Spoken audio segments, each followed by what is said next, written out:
Welcome to all. आज की video में हम स्ट्रेटजी के बारे में बात करने वाले हैं कि किस तरीके से आपको इंग्लिश के एग्ज़ाम में क्या स्ट्रेटजी आपको फॉलो करनी है। स्ट्रेटजी में आपको कुछ बातें बताई जाएंगी जिसमें अगर आपने उन बातों को फॉलो करा अपने एग्ज़ाम में तो आपके डेफिनेटली आपके मार्क्स इम्प्रूव होंगे और ये आपको रिजल्ट में ज़रूर देखने को मिलेगा।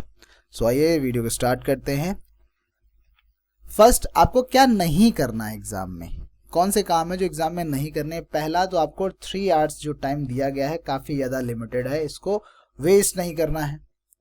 वेस्ट इन द सेंस कि आप कैसे वेस्ट करते हैं। फर्स्ट ऑफ ऑल, जब आप ब्लाइंड रीडिंग करने लग जाते हैं, एग्जाम्पल के लिए अगर आपको क्वेश्चन पेपर दे दिया गया है तो आप क्या करते हैं, फटाफट से जो है अनसीन पैसेज पढ़ना शुरू कर देते हैं, जो कि आपको नहीं करना है बिल्कुल भी। उसके लिए आपको स्पेसिफिक टाइम दिया गया है। 15 मिनट्स आपको एक्स्ट्रा दिए जाते हैं रीडिंग के लिए, ये आप सभी को पता है। वो 15 मिनट्स आपके इतने इम्पॉर्टेंट होने चाहिए कि आप 15 मिनट्स में अपनी पूरी स्ट्रेटजी, किस तरीके से आपको एग्ज़ाम देना है, किस तरीके से 3 आवर्स में आपको एग्ज़ाम अपना कंप्लीट करना है, वो आपको वहीं पे आपको करना है, स्ट्रेटजी बनानी है। वो कैसे कि आपके अगर देखा जाए तो सेक्शन ए, बी और सी 3 सेक्शन में डिवाइड है आपका एक पूरा का पूरा क्वेश्चन पेपर। फर्स्ट सेक्शन आपका कितने टाइम में कंप्लीट होगा, सेक्शन बी कितने टाइम में कंप्लीट होगा, सेक्शन सी कितने टाइम में कंप्लीट होगा।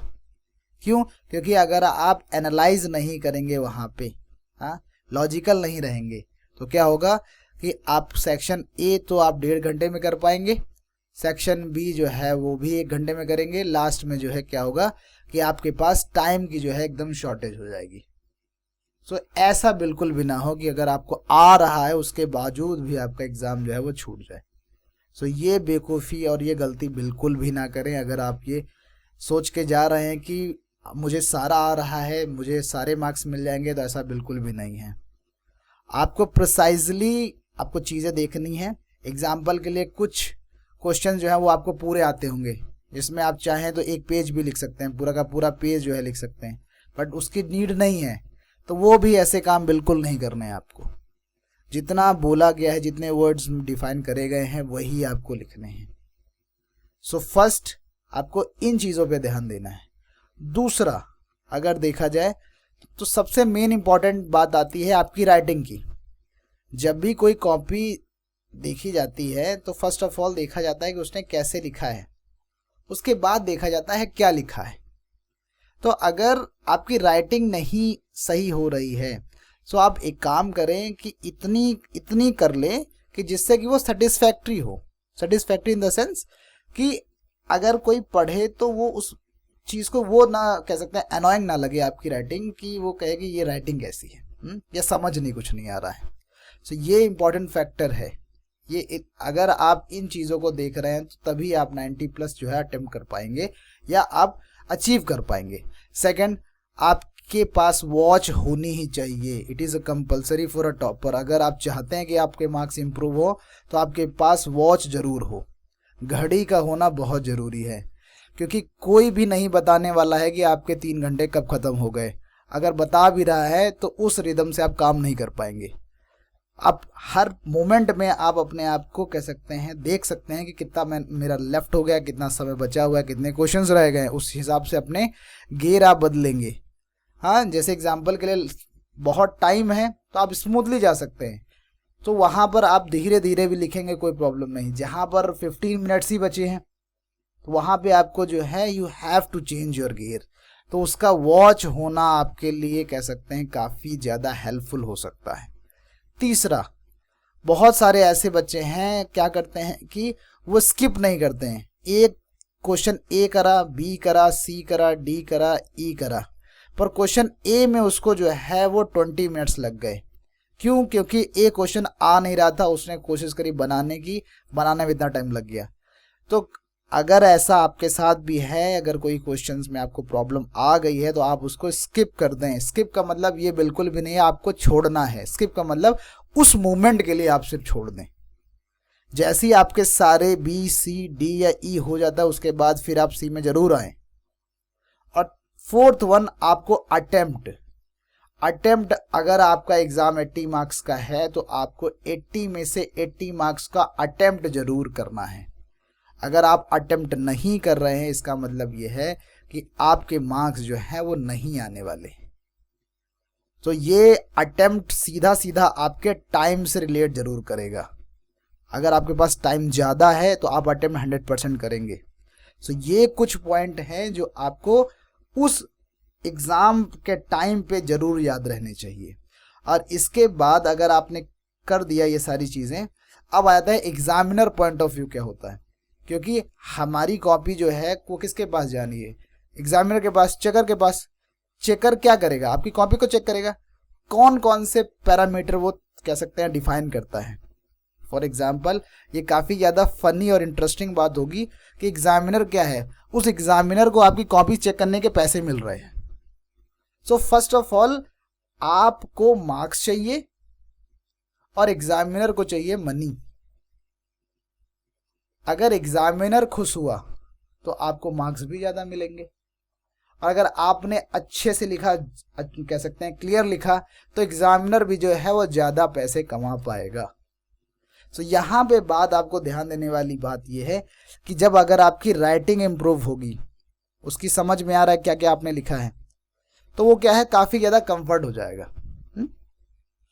वो उन्हीं चीज़ों पे गौर करेगा जहाँ पे उसको गौर करना। एग्जाम्पल के लिए एक गलती आपको बिल्कुल भी नहीं करनी है। जैसे एग्जाम्पल के लिए स्पेलिंग आपकी गलत हो गई, मैंने जो है यहाँ पे सिंगल एल लिखा है, डबल एल होना चाहिए, तो यहाँ पर मुझे इसको काट के ऐसे नहीं लिखना है दोबारा से। अगर एक बार गलत हो गया है तो मुझे काटना नहीं है। आप किसी जो भी आप लिखने जा रहे हैं उसको आपको काटना नहीं है, दोबारा से आप रिफ्रेश जरूर कर दें।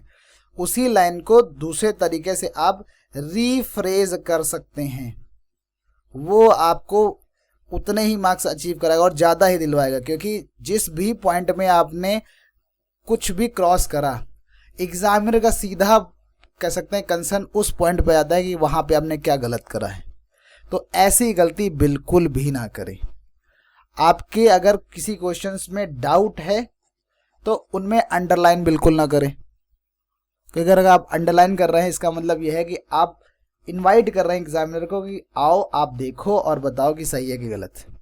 हाँ, बट अगर आपको ये चीज़ पता है कि आपने जो भी आंसर लिखा है बिल्कुल ही सही है, तो उन पॉइंट में आप अंडरलाइन कर सकते हैं जिसमें एग्जामिनर पूरा ना पढ़ के सिर्फ वही पॉइंट पढ़ेगा जो कि इम्पॉर्टेंट है, और अगर वो सही हुआ तो आपको फुल मार्क्स मिलेंगे इसमें।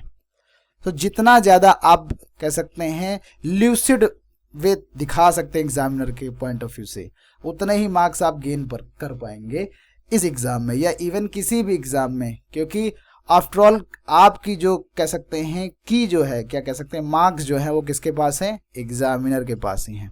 अगर वो हल्का सा भी दुखी हुआ, आपकी कॉपी से परेशान हुआ कि भाई आपकी राइटिंग कैसी है, तो 101% चांस है कि भाई आपको मार्क्स जो है वो नहीं मिलने वाले।